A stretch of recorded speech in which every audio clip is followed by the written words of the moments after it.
Welcome into this episode of Coach's Corner. Jordan Woodruff with you, and this episode brought to you by Sonic. And we're joined today by Coach Heather Harris of Swim with Ponca City. And I was joking before we went on air and kind of said, not like there's expectations now or anything after probably the best year of swimming maybe ever for Ponca City last year with the finishes both the boys and girls had. Yeah. There's the girls, I think, are going to, I think they'll have an excellent year this year. I think we'll be right around where we finished last year. We lost a lot of good talent on the boys' side.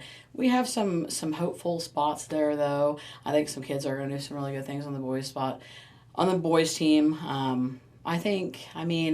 realistically, I think a top 8 finish is not out of the realm of possibility for the boys.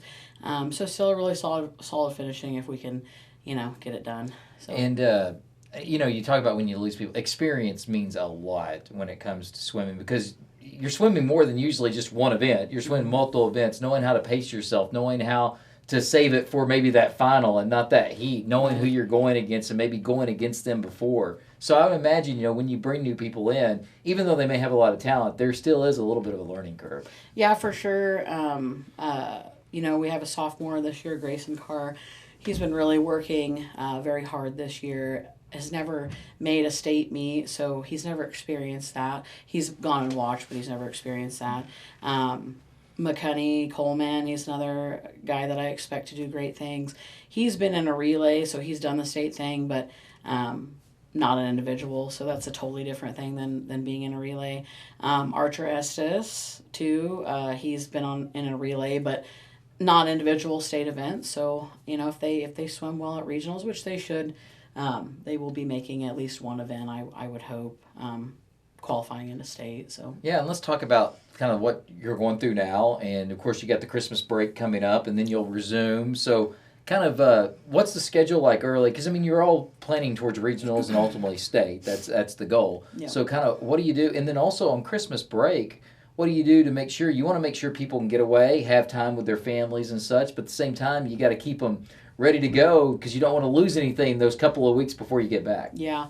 Well, the girls, the girls and the boys, their record is very close right now. I think we've swam 4 or 5 meets. The girls have only lost to Bartlesville and Booker T. So I think that's really a nice start to go. The boys have lost a little bit more. I think we've lost 3 or 4 duels so far, but we don't have that many boys. We have 8 boys, so it's really hard to score points with only 8 kids. But with 8 kids, they've done well. Friday we have a meet with all the Edmond schools. It's called Sprint Teenth. It's more just short distance racing, which is what we are really predominantly good at. So I think we'll do really well there. My hope is to beat Edmond North, who was a second place finisher last year, team wise. For the girls, boys, I just want to see some good swims there. But Christmas break traditionally in swim world is considered Hell Week. It's it's the hardest part of our training.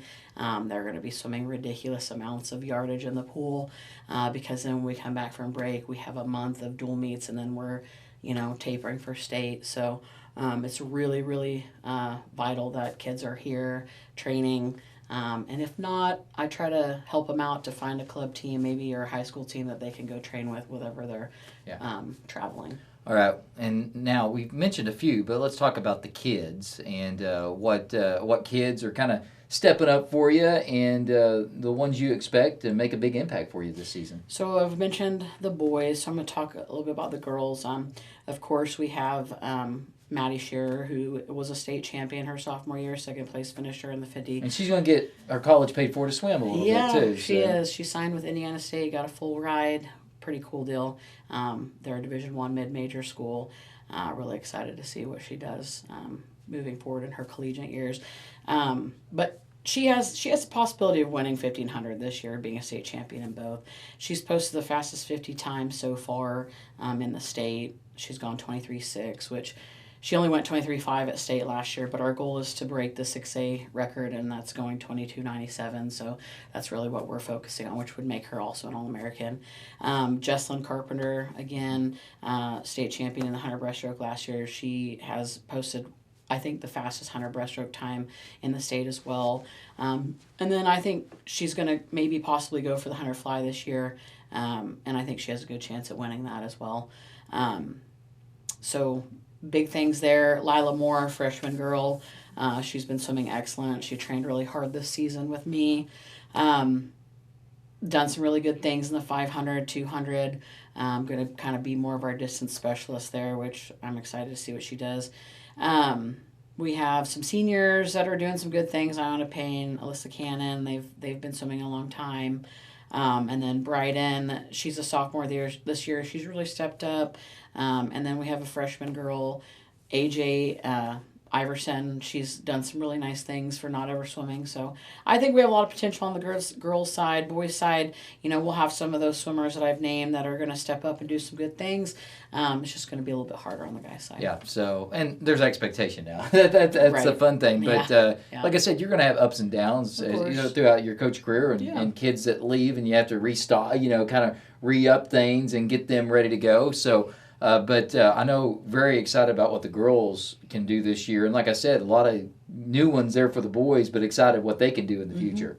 For sure. The boys are a real young team. The girls are kind of going to be in the same position next year. They're going to lose a lot of really good senior talent there. But they've also got some boys coming up, and we've got a couple girls coming up as well that will be that have had club swimming exposure. So, there's always moments in your coaching career and when you've been here so long that you see those ups and downs. But I think once we get it rolling, which we have, I think it's hard to fall off that, you know. So. Yeah, you've become a veteran now, so is it a little easier now? Oh, yeah. Since you're into it a little longer? Yes, for sure. I cringe at some of the things that I did, my first couple of years. So we all do. Yeah, so, good learning experience for me as well. Yeah, it gets easier. That's the thing. So it does. So for coaches, when you talk to them, especially when you're having success, which you are. Thank you. Coach, really appreciate it. Best of luck. Merry Christmas to you as well, and we'll catch you next year, and looking forward to seeing what these teams can do. All right, thank you. Coach Heather Harris with swimming, both boys and girls, and that's going to do it for this episode of Coach's Corner. It's been brought to you by Sonic. Jordan Woodruff saying so long, and until next time, go Cats.